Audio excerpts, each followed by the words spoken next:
Good morning, everybody, and welcome to LockdownCX. I see we've still got a few people joining us, but it's 1 minute past 11, so I want to crack on with our agenda.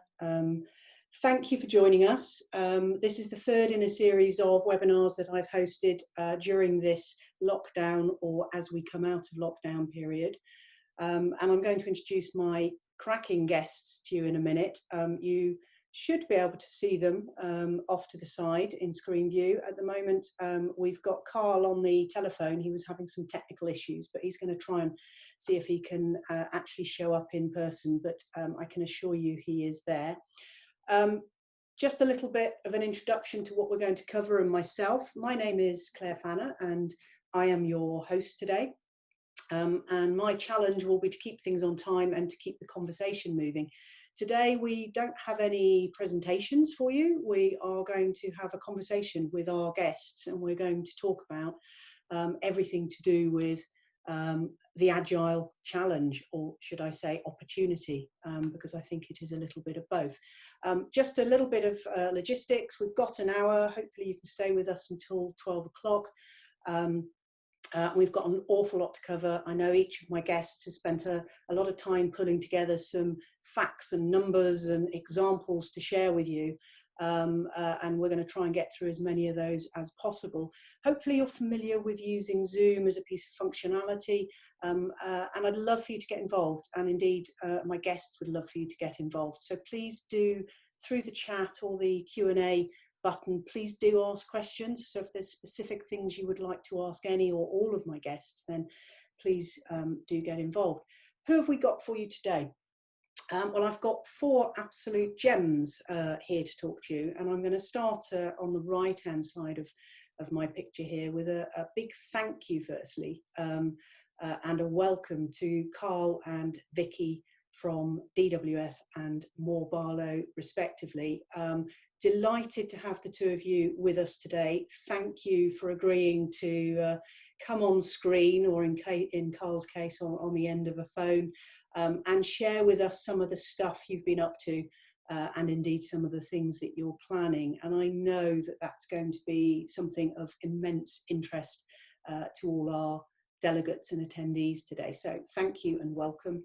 And then moving across to the left, we have some experts in the topics and areas that we're going to be debating today. I'm delighted to welcome Anne from Claremont and Bernie from Moneypenny, who have got so many hidden gems that they're going to share with you, as well as some facts and figures and some best practice.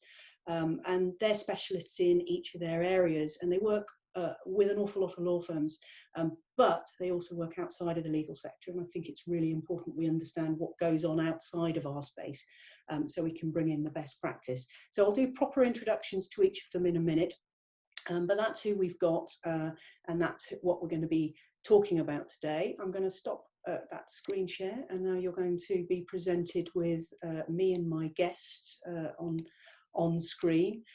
So why are we here, and what is Agile? What is this topic of tackling the Agile challenge? Well, we've been through some tough times in these recent weeks. COVID-19 has brought upon us significant change, significant opportunity, but perhaps more challenge in the short term. And there's an argument that said, actually, the way we work historically needed to change, and COVID-19 has in many ways enforced change on us. So we're going to explore some of that and understand what's changed, what stayed the same, what might be happening looking forward. And I think that's where things get really interesting, to actually look to the future and understand how we can better operate and work. And our discussion's going to talk in practical terms, so that's why we've got Carl and Vicky to actually give us the insights to, okay, what's happening on the ground floor? What are you actually doing? How's that affecting you? What impact is that having? But also we need that specialist perspective from Anne and Bernie to help us understand the possibilities, what's out there, what we can do, what's going on, how are clients reacting to things, what does a good workspace, good working environment look like? So everything from office environments, premises, technology, staff well-being and engagement, communications, absolutely focused on client engagement and service, front of house culture. That's the stuff we're going to be talking about today. As I say, I've got my guests that are going to do all the hard work. I get to sit back and just ask the questions. So with that little intro, let me start introducing our guests. And you can't see him, but he's there. He's the one that looks like a telephone, big green blob on your screen. Carl, you're not doing yourself any justice. So it's a shame we can't see you, but most importantly, we will be able to hear you. And Carl is Director of Facilities, Property and Procurement at Global Legal Business, DWF. Now, I'm going to read this from a script because there's so much in his job title. It's unbelievable. Carl is responsible for organisational strategy, effective supplier partnerships, building services, managing support services, legislation, guidelines and best practice, space management, procurement, health and safety, managing customer expectations, project management, process improvement and service excellence. So that's Monday sorted. Carl, would you like to sort of turn that into plain English for us briefly? What do you do at DWF and what are you going to be sharing with us today? Yeah, thanks for the introduction, Claire. Virtually anything without a plug. I'm fortunate enough to also report into our Chief Information Officer, so very well connected with IT, so that works really well. I think we've been fortunate as an organisation that started its journey within Agile probably 6 or 7 years ago, probably from a commercial aspect when we looked at our new London office in the walkie-talkie, if anybody knows that building. Real estate very expensive, obviously, and generally more expensive in the city of London. And we looked at how we can, mitigate some of that expense by going agile. So, with Claremont's help, we created an environment that was designed to be agile and adapt as the journey of agile grew. So we're in a fortunate position that we'd started this probably earlier than that. Our COO or managing partner at the time, I managed to drag him out of an office and didn't even give him a desk, so he was a massive supporter of agility and agile working, possibly from a commercial aspect. It has changed recently, probably in the last 2 or 3 years, to more of an attraction and retention program, secondary commercial, obviously taking less space and operating. People just want different working environments, and I know we're going to talk about the destination office as a post-COVID iteration. So yeah, just for me, I think certainly from facilities globally, not just in DUF, that the COVID has given facilities as a practice, the opportunity, a once in a lifetime for me opportunity to change and influence the way people operate, including I am considering changing the group from facilities to workplace, because obviously workplace has now changed from not just an office, it could be anywhere, it could even be in a client's space. And I have been working with some of our clients about making sure that their spaces are safe for our people to go in. So our workplace has become less specific about our offices, but anywhere in the working environment. So yeah, it's a great opportunity.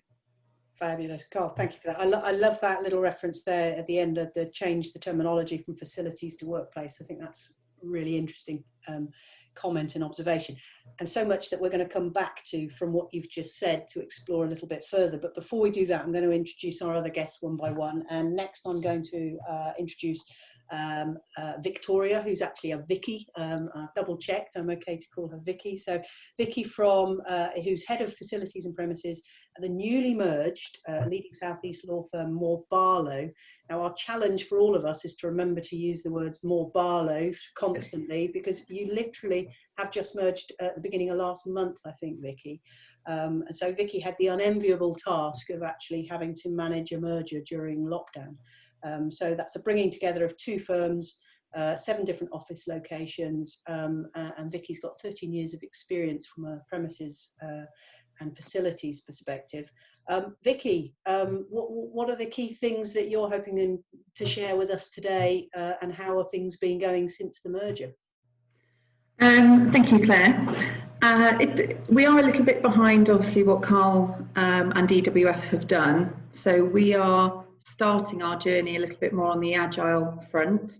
So what I will be sharing with you how this whole COVID experience has actually helped supported, reinforced to actually drive our Agile vision forward. Additionally, as you alluded to quite rightly, we also combined on the 1st of May, early May, with another law firm and just sharing some of the challenges that we went through, but actually we still achieved what we wanted to achieve. Well done. No easy feat, so well done. Thank you for that. And again, a couple of things are going to come back to you because I think it'd be really interesting to explore some of those challenges in terms of the bringing together of different offices and premises, which I think a lot of the people on the call today will be interested to hearing more. Anne, if I may introduce you next. Anne is Deputy Managing Director of Claremont, who are one of the UK's leading office interior design, fit-out, furniture and technology companies. I think reading between the lines, you're actually workplace consultants and actually help businesses actually design more effective workplaces. And you've worked you and Claremont, in the legal sector for many, many years and worked with many law firms, but you also work in other environments as well. So what are the key things you're going to bring to our conversation today? Thank you, Claire. Good morning, everyone. Yes, my role actually is I'm kind of Director of Workplace at Claremont, and we have a specialist workplace research team that work with clients really to try and take them on a journey to transform their sometimes quite traditional workplaces into something that's more suited to current agile thinking. So since 2016, we've worked with 21 law firms, and some of them have been relatively far along that journey in terms of agile thinking. Organisations like Shoesmiths are very much leading the charge on some of that. But also clients who've actually wrestled with quite a lot of difficult political, internal issues around change management. Often actually the workplace element is kind of the easy bit. It's the people and bringing the people along that journey who feel very anxious about change.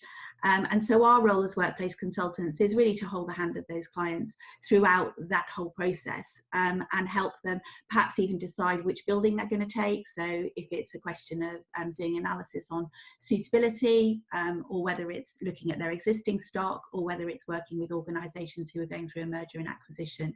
So you know, we have a good team here, lots of experience, and you know, really kind of love it. And actually COVID has been quite an interesting situation, because it has forced people's hands to do things that they never even thought was possible. You know, they may have been on quite a lengthy journey thinking it might take them 18 months to go agile, but all of a sudden they've had to do it in 10 weeks. And so that whole time frame issue around some of these changing protocols and changing processes has had a massive effect. So people have achieved the really amazing things in a very short period of time. So it's certainly a fantastic opportunity and a great catalyst for change. Brilliant. Thank you, Anne. That's going to be interesting to explore that a little bit further with you a little bit later. And I may introduce my last guest, and last but not least is Bernie from Moneypenny, who's head of legal. Moneypenny, I think most of you know, UK's leading call handling business. I think they handle over 15 million calls and chats on behalf of clients, and you work with over 1,000 law firms. I'm guessing you can help us understand some of the trends, some of the client needs, wants, desires, some of the things that have changed, as well as give us a perspective on how things used to work and how things could work in the future. Bernie, is that the sort of stuff you're going to bring to the conversation today? Yeah, absolutely. We're kind of used as a barometer with our associations and partnerships that we work with, because across sector, and we don't just look after legal, so we can give you an insight as to how quickly it's bouncing back and we know that within the legal industry, call volumes are around 80% of where they were pre-COVID. So we know that during the lockdown, there's been a lot of changes. Our clients have had to adapt. We've had to adapt too. So we can share our own experience of how our own legal clients are working with us to be more agile. We also provide live chat as well as outsourced switchboard. So we can give you some really key stats to see how legal is bouncing back. So it's definitely recovering well. So hopefully we can give you some tips on how other firms are using us to be more engaging with their clients and to work in a more agile way. Fab. Definitely going to ask you a bit more about that and find out what firms are doing and what they're experiencing and what's working and what's not. Great. So those are my guests. As you can see, they've all got some really interesting and slightly different perspectives to bring to the conversation. I mentioned it earlier, please do get involved if there are specific questions you want to ask. But what I'm going to do is kick things off, and I'm actually going to ask Carl in the first instance to help us understand kind of what happened when lockdown hit. What were the big changes and challenges that you had to face? And then Vicky, I'm going to ask you to kind of give us a similar perspective, because it'd be interesting to get both of your views. So Carl, what happened and how's it going? Yeah, I think again, it's good that we've got two different size organisations, and as Vicky said, that in different phases of that evolution or journey of agility. So we were already at 40% of our population is nearly 4,500 of us. So 40% of us in the UK were already home working or agile. So we'd done a lot of things. We'd started employing lateral hires to permanently work at home in certain locations where we didn't want to build an office, or the nearest office was too far for them to commute, or didn't make sense for them to commute. So we've done a lot of piloting, a lot of testing, a little bit back to London to set less space. We needed to consume less storage space, so we started looking at a digital mail room. So we were intercepting the mail before it got into the building, and keeping it digitally so they didn't have hard copy and therefore consume storage. I think the challenges for us, and I think everybody, I think the world had this, was laptops, having enough equipment that you could distribute. Obviously, a lot of the on-site people had base stations, and were therefore difficult to distribute or acquire and distribute efficient laptops. We've rented a lot. There's a backlog of orders globally for distributing laptops. We were on a mission actually to support our own agile agenda pre-COVID, from a BCP perspective, funnily enough, to have as many people with laptops as possible. Again, to encourage that agility and that transient worker. For it's not your desk, your hot desk or your hotel desk, whatever anybody's definition is. So we were very fortunate that we were in a decent shape. It has accelerated things as we returned back to office. We opened up our offices on the 1st of June. We've only allowed roughly a 7% reoccupation, and that's either through regulatory requirements. We've got some of our groups are FCA regulated, so we have to bring those back. Some people with wellness or well-being issues we've allowed to come back, but we really are controlling the influx of people. We do have ad hoc requests, and we've put a process in place to control that. So yeah, we've been fortunate enough to be in a decent shape to control that. Again, we're using or utilising Claremont's expertise. We started now looking at what the destination office will look like, and I know that's on the list of questions.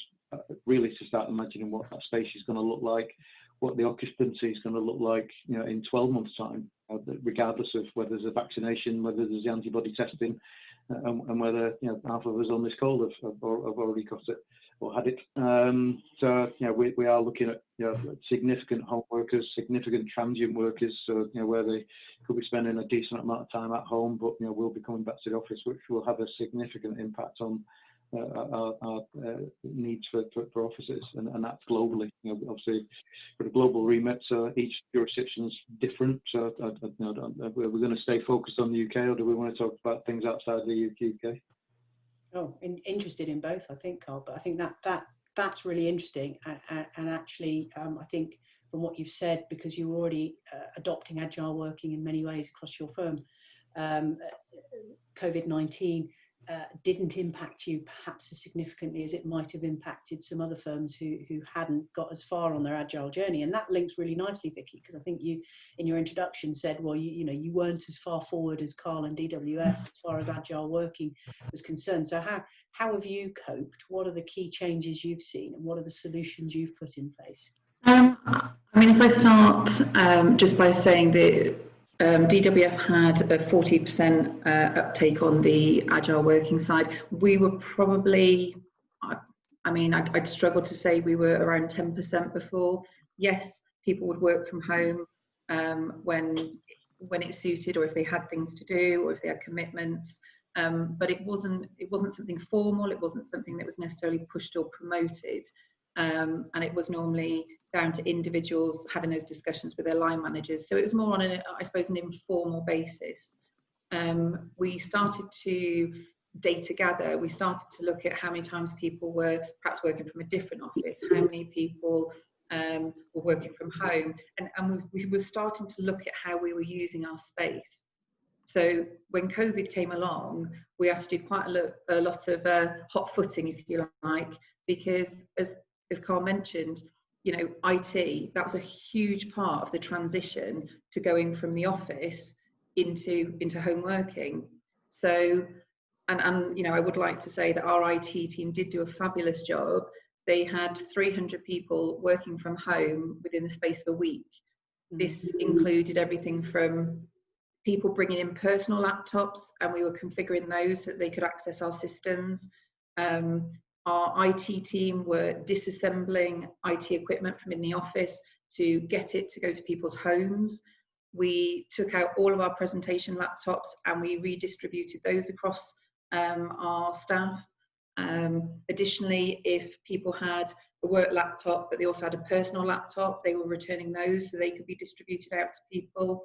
We literally have, I think we've done everything we possibly could, because for us, it's about our people. They are our main focus now. We're a very people-centric firm. So the first challenge was the IT, which our IT team overcame, and we got everybody working. And then the next challenge really was around our staff well-being. So that was another challenge. How do we keep people engaged, feel connected, feel part of, at that time as well, the newly formed Barlow, because obviously that came in, I don't know, about 8 weeks or so after lockdown. So we set up a whole wellbeing timetable. Our committee did a fabulous job, and we did things like yoga, we had personal training sessions, virtual cocktail making, virtual wine tasting evenings. So we tried to put something on for everybody, and it was all accessible to staff that were working from home. It was available to any staff that potentially had been furloughed. It was available to staff that were in the office. It was there so that we all still came together as one. And touch wood, it seems to have gone well. I suppose the biggest challenge for Barlow was the merger during this time, because we were in the processes of getting to the point where we were signing things off. We needed to see samples, whether it be stationery, whether it's signage, whether it's just IT trying to get all the networks configured. We had to continue because we still wanted to deliver that combined firm for the 1st of May. So we also had to adapt in terms of, personally, I had all sorts of samples coming to my home address because that was suddenly becoming my new office. IT equipment was getting shipped to, different members of the IT team. We had samples going to IT from me, so I'd have to try and get the post sorted, go to the post office, and actually physically put stuff in the post to go to someone else's house just to try and get approvals and agreements. So that was a really, really big challenge. On top of, our world suddenly became Teams, 8x8, or other media platforms. So a lot was thrown into the mix. And fortunately, we did make it through. We did merge. and I think we're all doing okay. Thanks for that, Vicky. Really interesting insights, and actually some of the things you've just described are absolutely crucial and fundamental to how we're going to be operating going forward as we look at future offices and more working from home. And actually simple things like having to get samples to a decision-making group actually suddenly becomes much more challenging. I love the idea of the virtual wine tasting, other than the virtual bit. So, you know, as long as it's some real wine tasting going on, I'm in. And how, in your view, how are legal firms actually adapting to the Agile challenge? How you know, what have you seen? What are you experiencing? Sorry, Vicky, you go. No, it's all right. I misheard. My apologies. Well, we were already talking to a lot of firms about the subject of Agile, and some of which, like DWF, are well on the way with that journey. But I think it's interesting, in 2017, you know, 30% of law firms had gone Agile. And in 2018, that number was up to 61%. So it had already doubled in 1 year. So that train is running, and people were already looking to move their businesses into a different work pattern. And that partly might have been to, you know, around property costs very expensive. You know, do you really want to tie up a lot of money on a 20-year lease, a 10-year lease? But also around what the younger generation expect of their workplace. They expect it to be a place where they feel empowered, that they feel motivated, that they feel supported. It has brilliant basics, you know, all the tech works and all of those things. And those pressures were starting to build, I think, in not only in legal firms, actually, but in professional services generally. So I would say that perhaps some legal firms were actually reasonably well equipped to deal with the whole COVID thing, because they were already sort of in that place mentally. But I think that by the same token, some really weren't. And I think what's interesting really is that this whole kind of time continuum, which has changed dramatically during COVID, that people did amazing things in 10 weeks that they were going to take 18 months to do. That's mirrored everywhere, isn't it? So that's mirrored in law firms' clients who are coming back from this experience, and they also are moving very quickly. And so really, the legal sector have to also move very quickly, because they need to keep up with their clients. And if you're a legal firm who has tech sector clients, pharma clients, who are going to be absolutely accelerating incredibly quickly out of this situation, then really, I think the law firms have to do that too, because they have to keep pace with their clients, otherwise they will simply lose them. So I guess our job, you know, as workplace consultants really, is to try and find ways in which each individual firm can create that environment that supports their people, has brilliant basics, and actually allows them to keep pace with their clients. And it won't be a lot of answers are not the same. You know, just because you're a law firm doesn't mean that your challenge is the same as the next law firm. You may have, you know, different type of client base, different type of demographic, different kind of, you know, vision and values and mission statements, etc. And all of those play into the mix. So it is quite a complex picture, but I do think it presents a really fantastic opportunity to perhaps speed up a journey that was already being undertaken to some degree. Yeah, some really interesting points there. I love the join up there with clients, and that leads me quite nicely actually to think about. So we've all been in lockdown, we've adapted. Law firms have managed to start working from home more effectively, either expanding their existing approach or adapting, as Vicky's described. But actually, what have our clients been up to? What's the data? What are the trends? And Bernie, I think you've actually got some data and some insights into client behaviours and what's actually been going on during this lockdown period. Yeah, I think everybody's been, it's been really tricky the first few weeks, and I think that a lot of our customer behaviours have reflected that understanding, you know, not anticipating a response right away, but that's definitely changed in recent weeks. I think just from handling calls across sector, we know that the caller behaviours definitely changed. They're expecting more, they're a little bit more demanding, and perhaps less patient, and it's more about making sure that you're managing your clients' expectations. So we know that 50% of website visitors will abandon their inquiry if they don't find the question right away. So So live chat is a virtual platform that we provide to help engage with visitors and existing clients online. It means that you've got another channel to communicate to people and keep in touch with them during this time.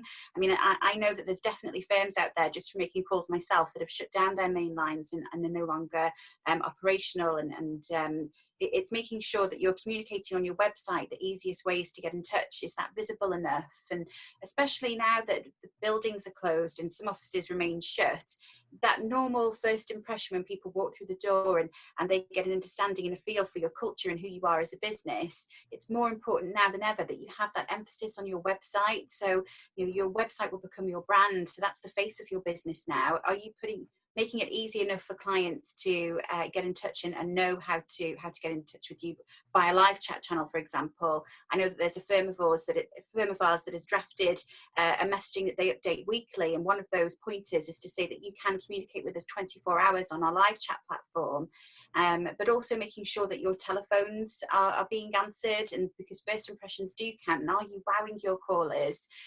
So making sure that you've got that infrastructure in place. But just in terms of an insight into what we're noticing, we know ourselves that live chat has increased the demand for it on the same time frame last year by 180%.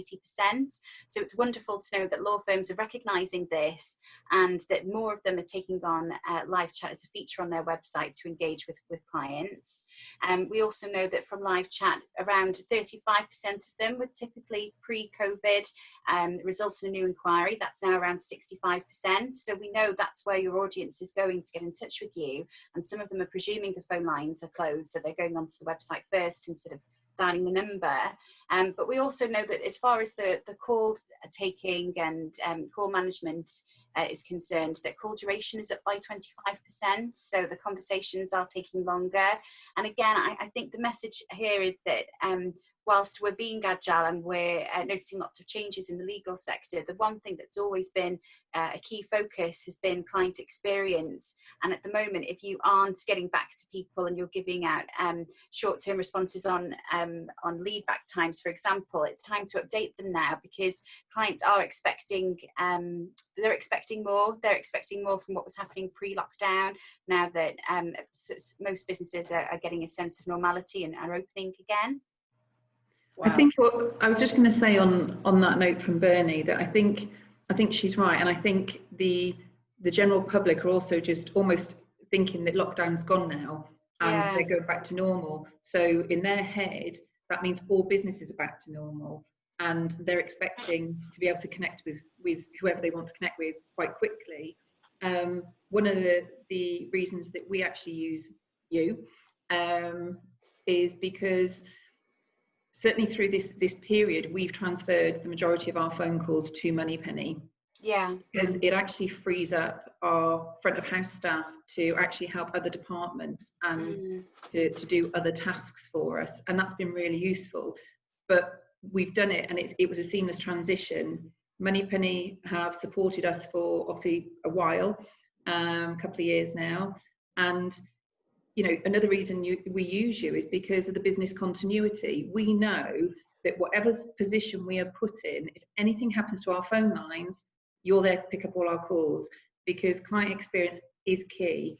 And, you don't want to miss any calls if you can help it. So actually having Moneypenny support us has been very helpful through this period, that I don't think our clients know whether our offices are technically open or shut until they say, can I actually come and see you face to face? Then they realise perhaps, our offices aren't open to clients at the moment. But on the phone, they're getting that instant connection, they're getting through to somebody, and that call's getting transferred to the correct person internally. Oh, thanks, Vicky. And it's firms like yourselves who understand the importance of that are getting in touch with us now with more innovative ideas of making sure that if they are working in a more agile way, that they're still offering that availability for clients. So firms have come to us and asked us to handle their direct dials because they're just not able to answer them efficiently, or even their mobile phones, which they would never have done before lockdown. But the reality is they're working so differently in different hours. They're missing so many calls. So we can do things like that to support you on an extra level. But for other firms as well, they're setting up helplines, so free advice lines for NHS workers. So they've come to us with lots of ideas on putting in these solutions, but I'm sure they're things that they'll take away with them in the next 6 months, 12 months to help provide and strengthen their customer delivery. Fab. Really interesting discussion. Vicky, thank you for your insights in terms of how you've adapted. There were some powerful stats in there, Bernie, and if we had more time, I'd go back over them and focus on them, because there's so much we could explore. But I'm quite keen to move the conversation to look forward. And by the way, everybody, a copy of this webinar recording will be available afterwards, and we'll also have some sort of summary top tips and points that have come out of it to share with you. But Carl, looking forward, so you've already mentioned that you already had 40% that were agile, that were home working. So you had quite a sophisticated and advanced approach to agile working. What are your plans going forward in terms of how you're going to organise yourself to continue to offer? And I think for me, there's a couple of key areas here. It's business continuity and making sure you continue to offer your services. But there's then the employee well-being and engagement piece, and then there's the client experience. And it's really a combination of those three areas. So what are your plans looking forward? It's difficult to read completely at the moment. I've spent some time with some of our clients where we've got implants, so we've got our own solicitors in their locations, and just trying to understand, making sure that their buildings are safe enough, and some of them are decent sized clients who are a little bit behind the curveball, actually, from all sorts of aspects, to make sure that their buildings are safe. And there are some decent sized clients that are just struggling, so not just from a legal perspective.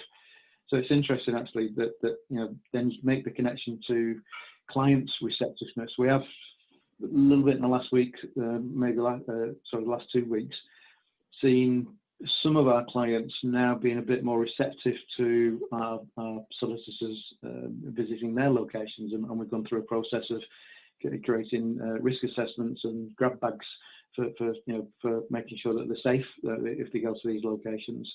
So I think some of it is difficult to read about how the clients start integrating. At the moment, we're holding off. So we've opened up our offices, but we're not allowing any non-DWF people to enter, including clients. So we're holding off any on-site meetings. Not really sure about how the clients are going to react, whether they're going to start travelling. So again, that's a piece that is really difficult to read. Again, just back to we're using Claremont to look at what the new destination office could look like, what that new capacity could look like. Obviously, the push on overheads, to mitigate some of the costs, will probably mean in quite a lot of our locations we end up being landlords where we sublet space to reduce our liabilities and our capacity management.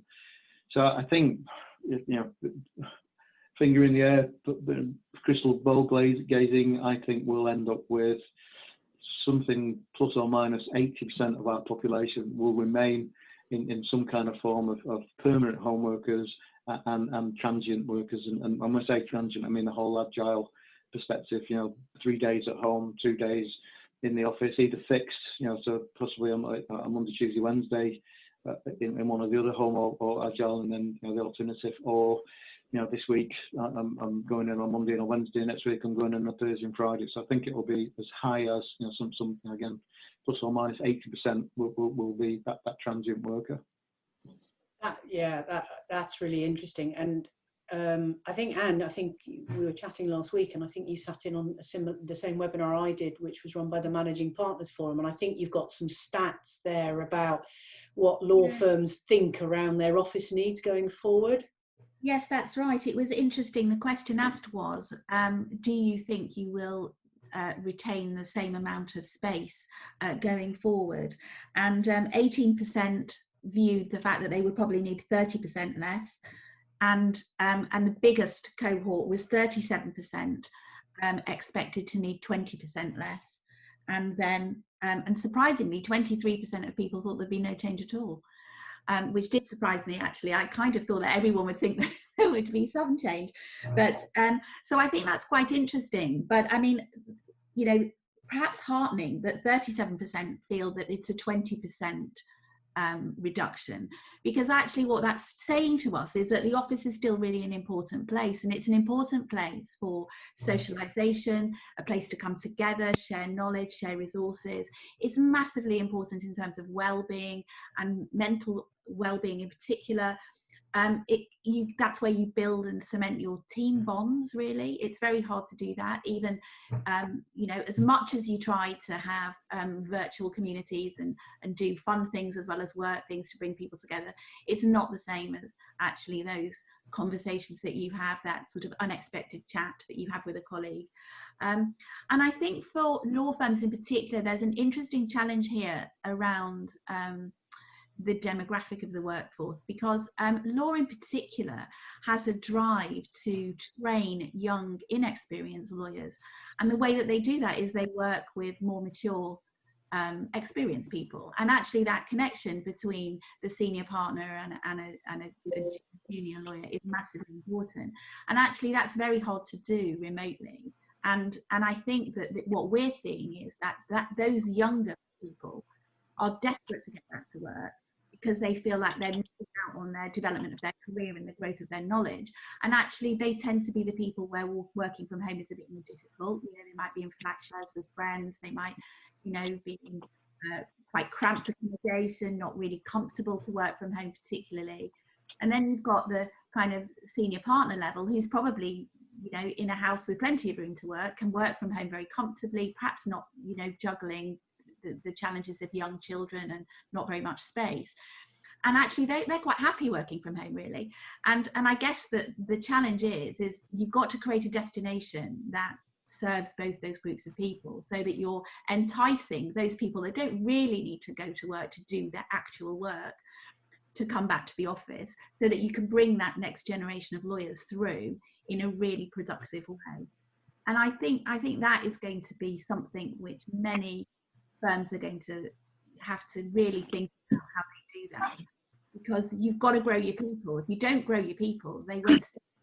And that attraction and retention is a very expensive exercise to go through if you're constantly having to look to re-recruit because people don't feel they're getting that support.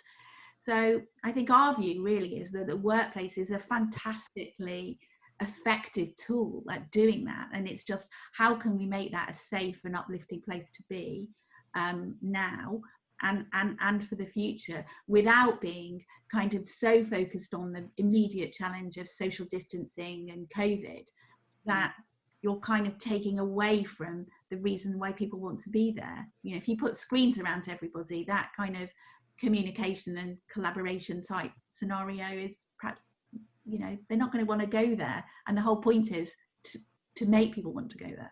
So that destination is a hugely important factor, I think. Yeah, some really just to add to that, I think something I'm wrestling with at the moment. I've got one opportunity outside of the UK where we will reduce the square footage, and with considering what that might be. But one of the considerations, because it's just the first opportunity outside the UK, is a shop front in the city centre. So possibly a third of whatever we end up with the total space need, a third of it in the city centre, some kind of shop front, client meetings, very small touchdown space for people that are having those meetings, but then they're slightly out of town. So I don't mean too far out of town, but significantly enough out of town where the rent is a lot cheaper, that we can create a better working environment, but not in the city centre. So 2/3 outside the city centre. Yeah, I think it's interesting you say that, Carl, because I think quite a few people are looking at this kind of hub and spoke scenario whereby you do have your city centre high profile element that kind of it's sending out that message to client, but actually a lot of the kind of some of the process work can be done outside, and whereas we've had clients in the past that have done that in quite big settings outside a mainstream city centre, perhaps the whole work-life balance argument, which has come into a really serious focus at the moment because of the home working situation, and lots of people have really liked that maybe it will be smaller, more local places that people will be. So instead of having an out of town area with 300 lawyers in it, perhaps you'd have 3, and all of them might have space for 20 people to work simultaneously because the rest of your population are working at home for 60% of the time, and they're closer to people's homes, less traveling, less stress, less commuting.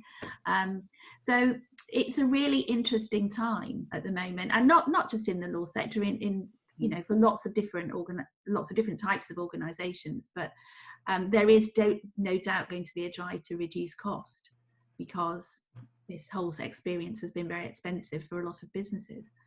So that kind of breaking up of big property portfolios and expensive property, when you get a chance to do it, I think lots of people will take that opportunity. Can I explore this concept of destination office a little bit further? Because it's some terminology that I think we probably all have a slightly different take on or understanding of.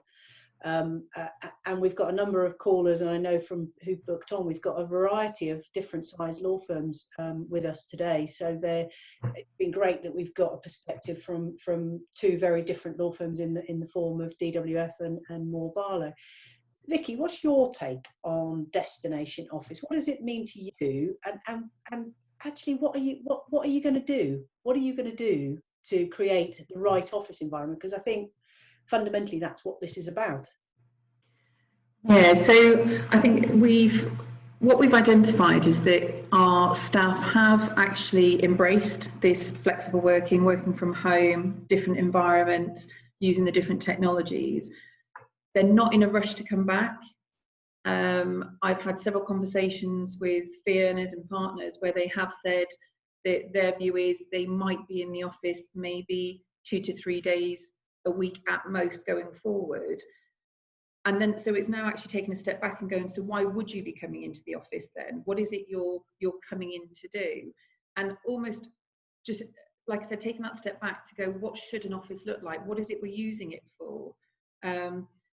You know, are we ready for it as Moore Barlow? No, not yet.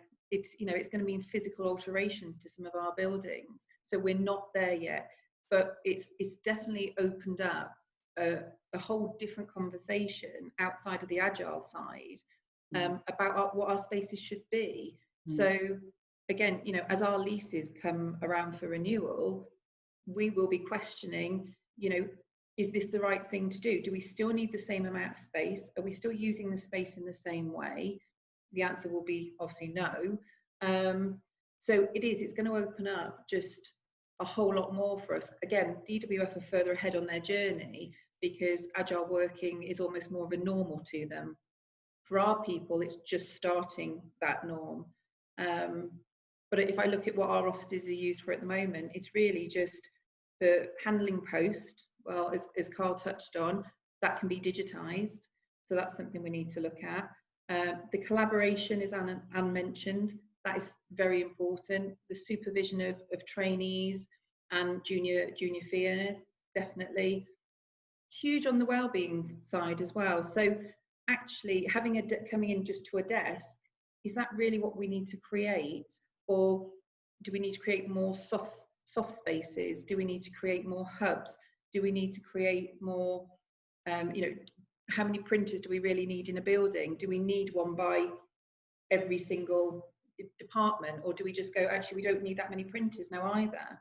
One of the things that came out of the last few weeks for us, we've got a partner actually said to me that he's not printed a single bit of paper in 10 weeks.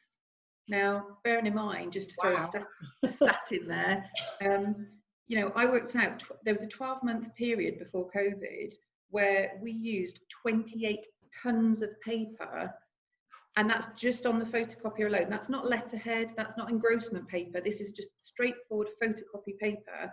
We use 28 tons. So to go from something like that to a partner saying, I've not printed anything for 10 weeks, you know, we're already starting to make steps and make headway. So I think the whole office and destination office will look very different. Wow. 28 tons has blown me away, and a partner not printing anything for 10 weeks has also blown me away in my experience. But wow, thank you for sharing that. I've got a couple of questions that have come in from our delegates, which is fab. Please, other people do join in. And I think this one, Carl, I think be interested in your perspective to begin with, and then maybe Anne. Where are law firms looking for guidance on hybrid working? So that's working from home and in the office. Are they looking at established remote working companies for best practice? E.g., where do you get your inspiration? How do you develop this? So for me, I say, 6-7 years ago when we looked at London, it was a very commercial decision to take less space. We're in 43,000 square feet in London. If we wanted a desk per person, certainly the volumes that we're at now at 390 people in the London office, we'd be more like 55,000 square feet. So it was very much a commercial decision. Where we're being driven from now is retention and attraction. So we're interviewing, I'm not interviewing everybody, but where we get feedback from people that are recruiting or HR, from either people that have decided not to join, and it's not. We've seen it move up the list of reasons why they've ended up picking another law firm, but it is becoming up certainly into the top 10, to even to top 5 now, where people are wanting to see flexibility, wanting to see what the working environment can offer. All that collegiate working provides. The ability to work at home. Again, the whole flexibility of work styles and flexibility within the office. Certainly on levers reports, that's coming up the list as well. That we need a better working environment, a better flexibility. Again, more home working and the ability to decide where they work. So I think we're already on that journey. So where our reference point is our employees, is either our future employees, to attract them, and obviously our current employees to keep them, and obviously the ones that unfortunately we're not able to keep, and that input from them to say that they need more flexibility, they crave it for all sorts of things, will be more acute now post-COVID, a little bit like we've all alluded to, that people that have had a taste of it, that they understand it, they can operate in that working environment. I think people will not want to work in that environment permanently, see the same 4 walls, look out the same window, as I'm doing currently, for foreseeable. So again, that ability, flexibility, and we are going to be very supportive of it. I think just one thing to what Vicky said about printing, we've disabled our printers. We're not going to allow anybody to print when they come back. Again, based on that, you've not been printing previously, and we're going to break your habit by you cannot print. Wow. Yeah. Just adding on to what Carl said about asking staff, we've been asking our clients too, and we've had to adapt and be more agile just as a business, and with clients feeding back to us on ideas of things that we could perhaps supporting them with, we've actually sent out a survey to proactively ask our clients, as their needs have changed, what more could we be doing to support them, which has led to holding focus groups. So we're developing a product for a different industry with property now, just to have a sort of a health checker bot, so that before booking a face-to-face meeting, we're going through some predefined questions to ensure that we're committed to safety, and we're making sure that people are safe to meet with staff and colleagues and visitors and clients alike. And it's adaptable. It's a bit of kit that we've put together because we've listened to what our clients' needs are, and that's something that we can easily develop based on the platform of our live chat technology. So ask your clients what they want too, rather than learning what we've learned in the past. We know this is what our clients like, but right now everybody has gone through all sorts of significant changes over 10 weeks. So now's the time to really review your offering and make sure that we're doing what our clients need. If I could just pick up on the staff engagement point, actually, I think one of the things that is really, really important, if you've sort of been forced into the working from home agile situation, and now this might become much more normal for you as an organisation, then there are 2 things really. One is frictionless IT. So the IT that is going to be there for people to work from home, and then bring that laptop into the office and actually plug that in or do whatever they need to do, and it work equally well in both situations, has got to be the basic. Because if actually your IT works better at home than it does when you come into the office and you try and have a Teams call in a meeting room that's not set up for a Teams call, then you will actually completely shoot yourself in the foot about trying to get people to come back to the office, to be honest, because why would you? If the IT situation was better in your living room, why would you do that commute? So that frictionless IT is really, really important. And I think the other thing as well is that the new environment has got to have a whole diverse range of work settings within it. So it's not just about places to concentrate, it's not just about places to collaborate, it is actually a whole series of settings that most suit your business. And again, it's not necessarily going to be the same for every law firm. So it's having the right variety of settings and having them really, really well supported from a tech point of view. Because even before we even went down a COVID conversation, the key to successful agile working is all around tech, if from a process point of view. And if the tech doesn't work, you completely, it's not going to work for you.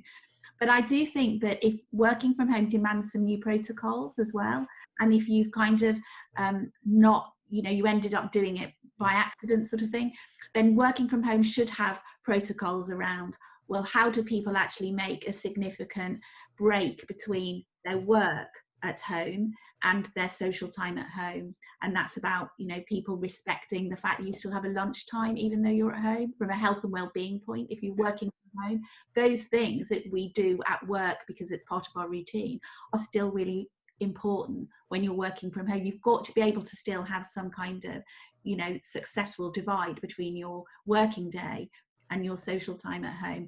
And actually those protocols, for companies where working from home is the norm, they're really good at all that protocol stuff because everyone knows what to expect. But when you've got an organisation who are trying to set up Teams meetings with colleagues,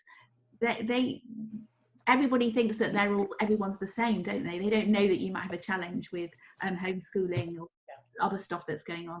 So that would be my other tip, really. Work from home, but get some really, really good protocols around. Some fabulous points there, Anne. And in fact, we've had one attendee comment to say the same. These are great points, Anne. We're not remote working at the moment. We're working from our houses in a time of emergency. The approach on remote working means systems, over communication, shared folders, etc. It's not just about tech, though. It's about emotions and emotional intelligence too. We have 3 minutes left to do a quick roundup, and I'll ask it in the order of Carl, Vicky, and Bernie. Just your last top tip in a quick soundbite, and if you can you, there's one unanswered question that's been voted on up the list, which is what tools we should be looking at to support greater agility. So a quick roundup and your thoughts on tools for greater agility. Carl.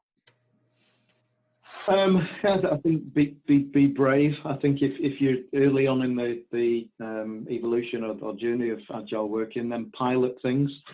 Find some receptive groups and teams, get them to be ambassadors. Get them to test. Some of the things that you're thinking about. Get those right and use those as a positive ambassador.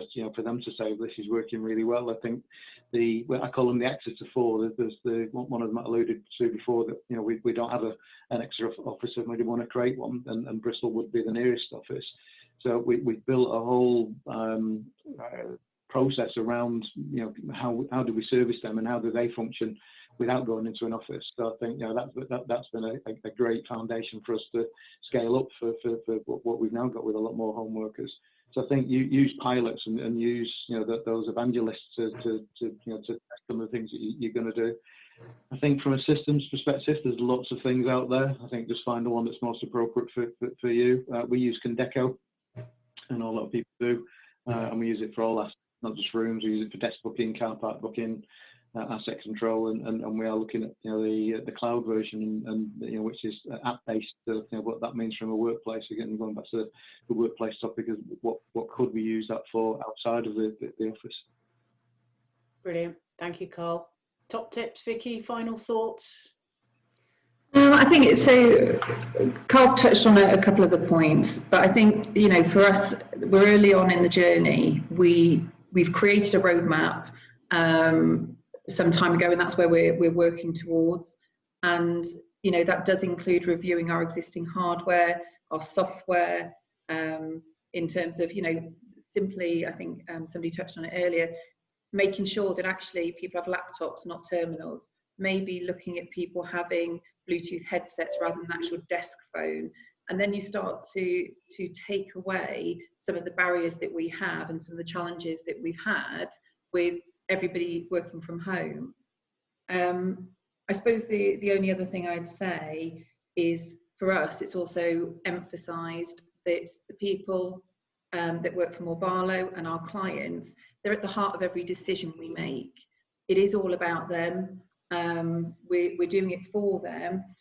So with the support of technology, close relationships, trusted suppliers, change in mindsets, a review of our spaces, then we can provide our staff with a better work-life balance, improving physical and mental well-being along the way, and enabling our people to do the best for our clients. Fabulous point there, Vicky, to keep the clients at the heart of things. And Anne, very quickly, if I may, because we're on the dot. Yeah, two things really. One is, if you're going to do it, lead from the front. Got to be seen that it's from top down. You're not asking your people to do something you wouldn't do yourselves. And the second thing is, which we haven't touched on before, is language. This whole conversation with your people around changing work practices should be presented in a positive and opportunistic way. And so language is very important about how all of that is framed and communicated to people. I can't emphasize that enough. I wish we could keep this conversation going because there's so much great stuff coming out. And in fact, that's some of the feedback we've got. Bernie, if I can quickly turn to you. Yeah, just a really quick one. I mean, we know that the front of house provision is going to change, but it's already changed. And I think, as Carl was saying, look at new technology and embrace outsourced services and virtual platforms. There's lots of free trials out there to even put it to the test, and make sure that you're addressing all of those issues now, not just for tomorrow, because currently we're talking about the future plans. But let's make sure that we're addressing issues that are currently being a barrier in you communicating with your clients. Fabulous. As I said, I would love to continue this conversation, but we are 2 minutes past 12, so we have slightly overrun, for which I apologise to everybody. I know a couple of people have had to leave at 12, but we've kept the majority of people. A massive thank you to my guests, because they have been superb, and it's been a really engaging and interesting discussion. I think between you've pulled across some really important points. Carl and Vicky in particular, thank you so much for sharing what's going on in your firms, because I know that's really valuable to everybody to understand, and a lot of the things you've said they'll resonate with, and it'll be reassuring to know they're not on their own. But I suspect there's been a few gems of ideas or things that they can think about. And Anne and Bernie, thank you so much for bringing your insights and your understanding of the broader challenges and issues, not just to law firms but to the other sectors, and indeed sharing some of what's going on out there and some of the possibilities for our workplaces and for our front of house solutions. So thank you all my guests, and of course thank you everybody for taking time to join us today. Thank you very much for your time. As I say, we will share the recording and follow up with you, but thank you. Have a good rest of the day, everybody. Goodbye. Thank you. Thanks everyone. Thank you. Bye.